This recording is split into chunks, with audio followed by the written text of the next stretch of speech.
청약 통장 하나라도 있으시다면 9월 30일 전까지 반드시 확인하셔야 합니다. 이 기회를 놓치면 통장이 사실상 휴지 조각이 될 수 있습니다. 저는 은행에서 30년 넘게 청약과 주택자금 상담을 담당해온 김태영 팀장입니다. 은행 창구에서 하루에도 수십 명씩 만나면서 수많은 50대, 60대 고객분들이 청약 통장을 그냥 방치하고 계신 걸 보아왔습니다. 아, 그거 옛날에 만들어 놓고 그냥 내버려뒀지. 어차피 집 살 일도 없으니까. 이렇게 말씀하시는 분들이 참 많았습니다.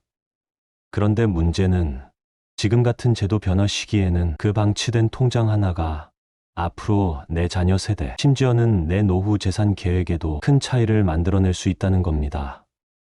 올해 9월 30일, 이 날짜가 중요한 이유는 바로 구형 청약 통장을 주택청약종합저축으로 전환할 수 있는 마지막 기회가 다가오기 때문입니다. 그동안 청약저축, 청약예금, 청약부금 같은 구형 통장을 갖고 계셨던 분들은 사실상 공공주택만 청약할 수 있거나 민영아파트 청약에는 제한이 있는 상황이었습니다. 하지만 이번 전환을 통해 종합저축으로 갈아타면 민영공공 모두 가능해지면서 청약 기회가 훨씬 넓어집니다. 제가 현장에서 만난 한 58세 고객님 이야기를 들어볼까요? 이분은 2000년대 초반에 만든 청약예금을 그냥 두고 계셨습니다. 이제 집 살 나이도 지났는데 뭐하러 신경 씁니까 하셨죠. 그런데 막상 따져보니 자녀분이 결혼하면서 신혼집 마련에 도움을 줄 수도 있었고, 만약 통장을 전환만 해두면 민영 청약 자격까지 얻을 수 있었던 겁니다. 결국 9월 30일 전에 전환을 완료하셨고, 지금은 자녀가 결혼 후 실제 분양 청약에 도전하고 있습니다. 만약 그대로 두셨다면 단순히 이율 낮은 예금 통장에 불과했을 거예요. 여기서 중요한 포인트가 있습니다. 전환이 모두에게 유리한 건 아닙니다. 어떤 분은 전환해야 기회를 넓힐 수 있지만 또 어떤 분은 오히려 지금 통장을 그대로 유지하는 게 더 나을 수도 있습니다. 예를 들어 구형 청약저축은 명의 변경이 가능하다는 장점이 있습니다. 이건 부모에서 자녀로 승계할 수 있는 카드인데 종합저축으로 갈아타면 이 장점은 사라집니다. 제가 62세 한 고객님 상담할 때도 자녀에게 명예 이전을 고민 중이라 전환하지 말고 그대로 유지하는 게 더 낫다고 조언드린 적이 있습니다. 결국 선택의 기준은 내가 앞으로 청약을 직접 쓸 것이냐, 아니면 가족을 위해 전략적으로 남겨둘 것이냐, 여기에 달려 있습니다. 이런 차이를 모르고 무작정 전환해버리면 어떻게 될까요? 은행 직원이 권하는 대로 따라가다가는 되돌릴 수 없는 선택을 할 수도 있습니다. 제가 창구에서 일할 때 한 고객님은 별 생각 없이 전환했다가 나중에 자녀에게 명예 이전을 못하게 된 걸 알고 크게 후회하신 적이 있었습니다. 그때 하신 말씀이 아직도 기억납니다. 팀장님, 은행에서 말해줄 때는 그냥 바꾸는 게 좋다고만 했는데 이런 중요한 차이를 왜 설명 안 해주었을까요? 그래서 저는 오늘 이 영상을 통해 9월 30일 전까지 청약 통장 보유자가 반드시 체크해야 할 5가지 포인트를 아주 쉽게 정리해 드리려고 합니다. 먼저, 내 통장이 어떤 종류인지 확인하셔야 합니다. 청약저축인지, 청약예금인지, 아니면 이미 종합저축인지부터 정확히 아셔야 합니다. 두 번째는 내 목표 주택이 무엇인지, 공공주택을 노릴 건지, 민영까지 열어둘 건지를 명확히 하셔야 합니다. 세 번째는 가족 승계, 즉 명예 변경 가능성을 남겨둘지 고민해야 하고, 네 번째는 납입 이력 25만 원 인정 체계에 맞게 정리되어 있는지 살펴야 합니다. 마지막 5번째는 금리와 소득 공제 같은 금융적 혜택까지 꼼꼼히 점검해야 합니다. 여러분, 청약 통장 하나가 별거 아닌 것 같지만 정책 변화 하나에 따라 그 가치가 몇 배로 뛰거나 반대로 휴지 조각처럼 의미가 사라질 수 있습니다. 9월 30일이라는 데드라인이 점점 다가오고 있습니다. 오늘 제가 말씀드릴 내용만 제대로 챙기신다면 이번 기회를 절대 놓치지 않고 내 자산과 가족의 미래를 지킬 수 있습니다. 저는 은행에서 수천 명의 상담을 직접 해오며 같은 질문과 같은 후회를 수도 없이 보았습니다. 그래서 오늘만큼은 여러분께 그 모든 경험을 모아 어떤 경우에 전환해야 하고 어떤 경우에는 그대로 두어야 하는지를 구체적으로 알려드리겠습니다. 혹시라도 지금 영상을 보시는 분들 중에 나는 집 살 계획이 없으니 상관없다고 생각하신다면 꼭 끝까지 함께 해주시길 바랍니다. 실제로 내 집 마련이 아닌 자녀 결혼 노후 자산 관리와 직결되는 사례가 훨씬 많기 때문입니다. 9월 30일 이 날짜는 단순한 마감일이 아닙니다. 여러분의 청약 통장을 살릴 수 있는 마지막 기회일 수도 있습니다. 그리고 저는 오늘 그 기회를 놓치지 않도록 도와드리려 합니다. 여러분, 이제 본격적으로 무엇이 달라졌는지 하나하나 짚어보겠습니다. 제가 은행 창구에 있을 때 가장 많이 들은 질문이 바로 이거였습니다. 팀장님, 그냥 예전처럼 적립만 하고 있으면 되는 거 아닌가요? 안타깝게도 그렇지 않습니다. 2024년 하반기 제도 개편은 단순히 금리 조금 오르고 납입액 조금 바뀌는 수준이 아닙니다. 50대, 60대 시니어분들에게는 훨씬 더 큰 파급이 있습니다. 오늘은 그중 핵심 3가지를 설명드리겠습니다. 첫 번째 변화는 구형 통장 전환 기회입니다. 앞서 말씀드린 대로 9월 30일까지는 오래된 청약저축 청약예금 청약부금을 주택청약종합저축으로 갈아탈 수 있습니다. 이게 왜 중요하냐면 예전 구형 통장은 공공주택이나 특정 분양만 청약이 가능했지만 종합저축은 민영과 공공 모두 청약 가능하기 때문입니다. 즉, 선택지가 두세 배로 넓어지는 겁니다. 특히 요즘은 공공주택 공급이 제한적이고 민영 아파트도 청약 경쟁률이 여전히 높습니다. 기회 자체를 늘려야만 당첨 확률을 조금이라도 높일 수 있는데 전환을 안 하면 그 문을 스스로 닫아버리는 셈이 됩니다. 실제 사례 하나 말씀드리죠. 제가 최근에 만난 57세 여성 고객님은 2005년쯤 만든 청약예금을 그대로 두고 계셨습니다. 그동안 나는 공공주택만 관심 있으니까 굳이 안 바꿔도 되라고 생각하셨던 겁니다. 그런데 막상 자녀가 결혼하면서 신혼부부 특별공급에 도전하려고 보니 민영아파트 청약 기회를 놓칠 뻔했습니다. 다행히 9월 30일 전환기간을 활용해 종합저축으로 갈아탔고 이제는 공공뿐 아니라 민영 청약까지 가능해졌습니다. 만약 그냥 두셨다면 당첨 기회 절반을 날려버릴 뻔했죠. 두 번째 변화는 월 납입 인정액 확대입니다. 과거에는 매월 10만 원까지만 청약 점수에 인정됐습니다. 예를 들어 20만 원을 부어도 실제 청약 가점 산정에는 10만 원만 반영됐던 거죠. 그런데 이제는 25만 원까지 인정됩니다. 이게 왜 중요할까요? 지금 50대, 60대 시청자분들은 당장 내 집을 마련하기보다는 자녀에게 혜택을 물려주거나 노후를 위한 전략적 활용이 더 많습니다. 그런데 인정액이 늘어나면 자녀 명의로 바꾸거나 함께 설계할 때 훨씬 빠른 속도로 점수를 쌓을 수 있는 겁니다. 특히 청약 점수는 단순 저축, 총액이 아니라 얼마나 꾸준히 오래 납입했는가가 중요하기 때문에 이 인정액 상향은 무시할 수 없는 변화입니다. 제가 은행에 있을 때 이런 상황도 있었습니다. 팀장님, 저희는 이미 20만 원씩 꼬박꼬박 넣고 있었는데 인정액은 10만 원만 반영된다고 해서 너무 억울했어요. 이런 분들이 많았습니다. 이제는 제도상으로 25만 원까지 인정되니 그동안 아깝게 빠져나가던 부분이 보완된 셈이죠. 다만 중요한 건 11월 이후부터 적용되는 구조라서 선납이나 미납 부분이 엉켜 있는 경우 반드시 은행에서 정리해 두셔야 합니다. 그냥 두면 회차 누락이나 불필요한 중복 납입으로 인정이 꼬일 수 있습니다. 세 번째 변화는 금리 인상입니다. 많은 분들이 청약 통장 금리가 워낙 낮아서 의미가 없다고 하셨습니다. 실제로 오랫동안 1%대에 머물렀죠. 그런데 최근 정부 발표로 금리가 최대 3% 초반대까지 올라갔습니다. 물론 일반 적금보다는 낮을 수 있지만 청약 통장은 단순 저축이 아니라 청약 자격을 얻는 조건이라는 기능이 핵심입니다.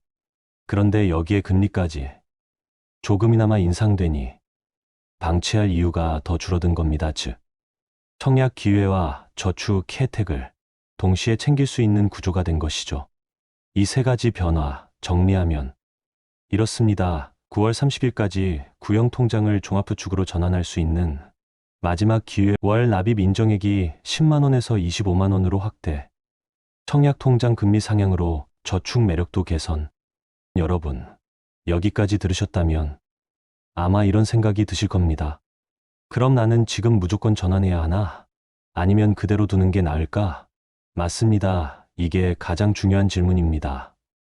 사실 이 세 가지 변화가 모두에게 같은 답을 주는 건 아닙니다. 어떤 분은 당장 전환해야 기회를 살릴 수 있지만 어떤 분은 그대로 두는 게 더 나을 수 있습니다. 이어서 바로 이 질문에 답을 드리겠습니다. 전환할까? 유지할까? 내 상황에 맞는 선택 기준을 실제 상담 사례와 함께 풀어드리겠습니다. 이 부분이야말로 수많은 시니어 고객님들이 헷갈려하고 은행 창구에서 제대로 설명을 듣지 못한 핵심 포인트입니다. 여러분, 이제 가장 중요한 갈림길 앞에 서게 되었습니다. 바로 내 청약 통장을 종합저축으로 전환해야 할까? 아니면 그냥 유지해야 할까? 하는 문제입니다. 저는 은행에서 수많은 분들을 상담하면서 이 질문을 하루에도 몇 번씩 받았습니다. 답은 단 하나가 아닙니다. 결국 본인의 상황에 따라 다릅니다. 먼저, 전환이 유리한 경우를 말씀드리겠습니다. 가장 대표적인 경우는 민영공공 모두를 열어두고 싶은 분입니다. 지금까지는 공공주택에만 기회가 있었던 구형통장이 전환만 하면 민영까지 청약할 수 있습니다. 당첨 기회를 넓히고 싶다면 반드시 전환을 고려해야 합니다. 특히 자녀 세대와 함께 전략을 세우는 분들이라면 더 그렇습니다. 최근 정부가 신혼부부, 다자녀 가구 특별 공급을 강화하고 있죠. 종합저축으로 전환해야만 이런 변화된 제도를 적극적으로 활용할 수 있습니다. 또 한 가지는 금리와 인정액 효과를 제대로 누리고 싶은 경우입니다. 앞에서 설명드린 것처럼 이제는 월 납입 인정액이 25만 원까지 확대됐습니다. 꾸준히 넣는 금액이 바로 청약 점수로 인정되기 때문에 장기간 납입 실적을 쌓는데 큰 도움이 됩니다. 게다가 금리까지 올라갔으니 저축 효율도 과거와는 전혀 다릅니다. 단순한 형식적 통장이 아니라 실질적 재산관리 수단으로 활용할 수 있게 된 거죠. 반대로 전환을 신중하게 생각해야 하는 경우도 있습니다.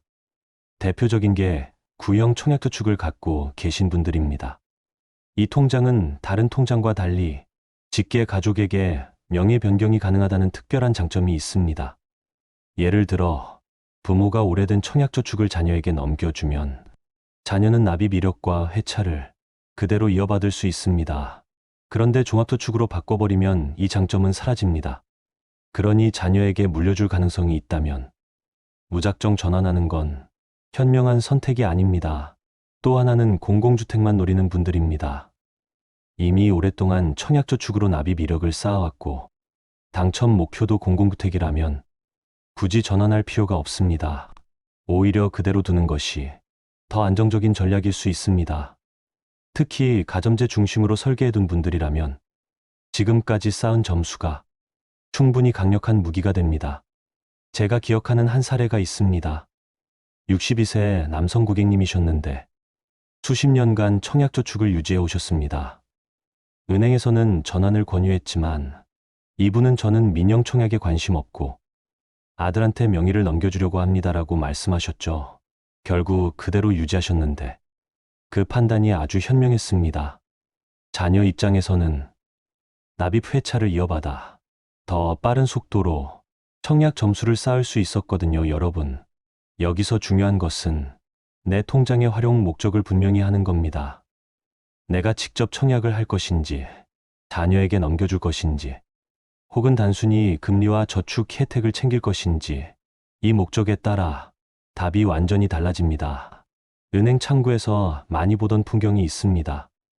어떤 분들은 직원이 권하는 대로 덜컥 전환해버리고 나중에 이럴 줄 알았으면 안 바꿨지 하며 후회하곤 했습니다. 그래서 저는 항상 고객님들께 이렇게 말씀드렸습니다. 결정은 은행이 아니라 본인의 계획이 먼저입니다. 전환 여부는 계획을 확인한 후에 하셔야 합니다. 정리해 드리겠습니다. 전환이 유리한 경우는 민영공공 청약 모두를 열고 싶거나 금리납입 인정액 효과를 활용하고 싶은 경우입니다. 유지가 나은 경우는 명의 변경 카드를 남겨두고 싶거나 공공주택만 노리는 경우입니다. 결국 내 통장이 어디에 쓰일지, 앞으로 내 가정의 계획이 무엇인지에 따라 답이 달라지는 거죠. 이제 여기까지 오셨다면 아마 궁금하실 겁니다. 그럼 나는 지금 구체적으로 어떻게 해야 하지? 무엇부터 확인해야 할까?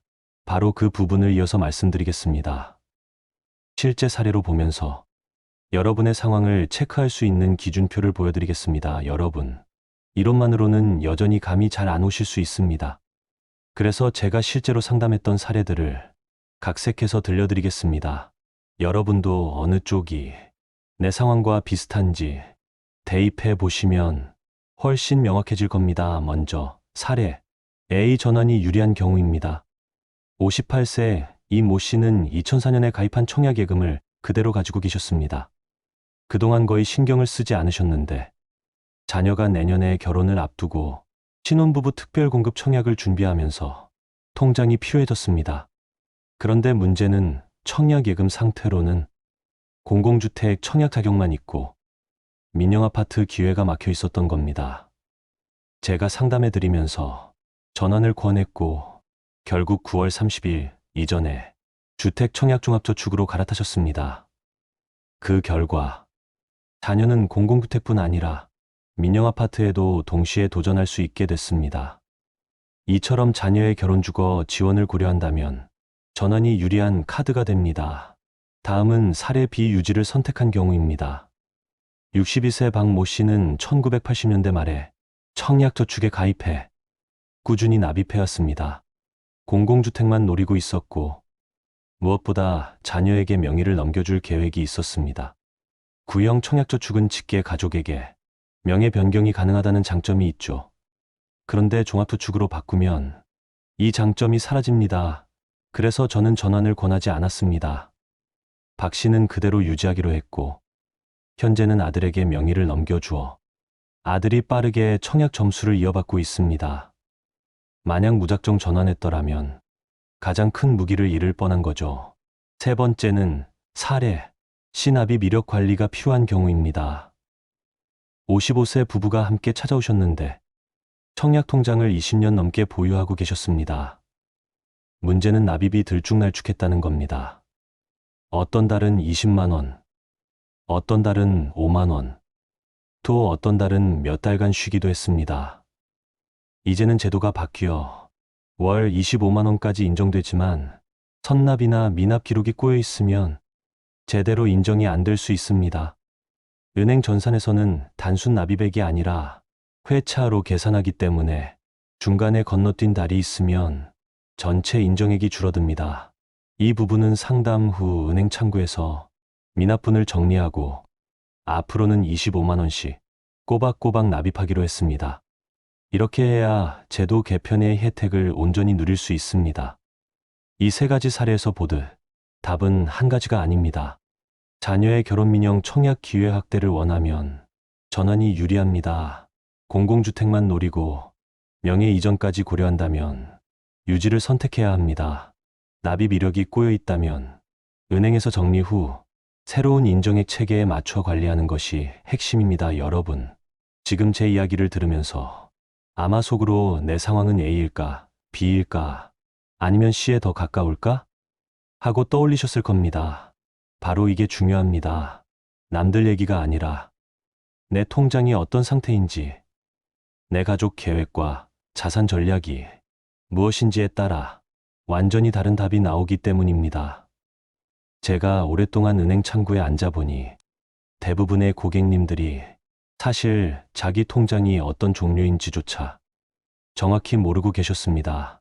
청약저축인지 청약예금인지 아니면 종합저축인지 헷갈린다고 하셨죠.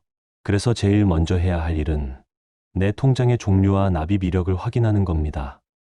그것만 알아도 선택의 절반은 이미 끝난 겁니다. 9월 30일까지 남은 시간은 길지 않습니다.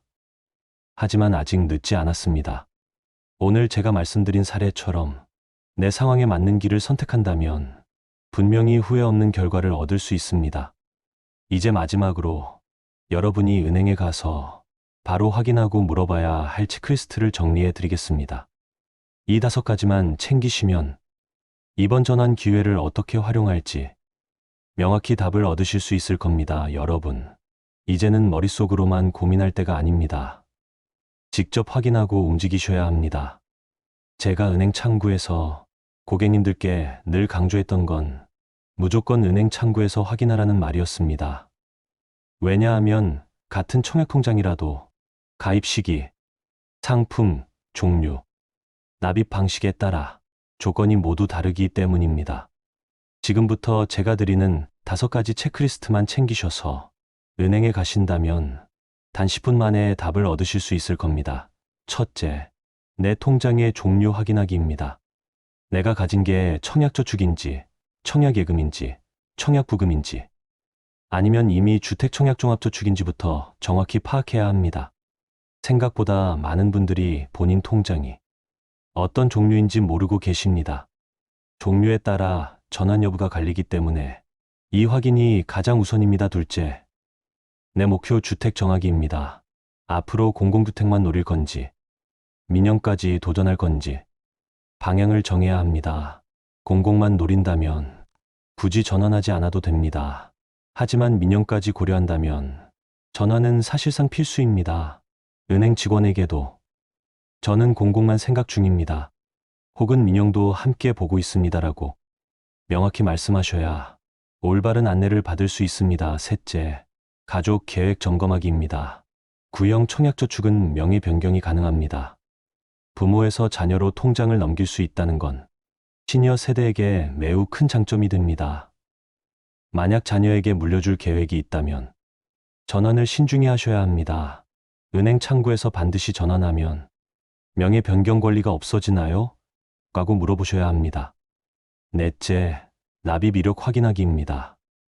11월부터 월 납입 인정액이 25만 원으로 확대됩니다. 하지만 그동안 선납이나 미납이 뒤엉켜 있다면 인정 회차가 제대로 계산되지 않을 수 있습니다. 은행에 가서 재납입 이력이 새 제도에 맞게 잘 반영돼 있나요? 라고 꼭 확인해 보시길 바랍니다. 이걸 제대로 정리해야만 새로운 제도의 혜택을 온전히 누릴 수 있습니다. 다섯째, 금리와 세제 혜택 확인하기입니다. 청약통장 금리가 올라갔다는 건 단순히 저축 수익이 조금 늘어난다는 의미 이상입니다. 소득공제 적용 여부와도 연결되기 때문에 개인별 상황에 따라 절세 효과가 달라질 수 있습니다.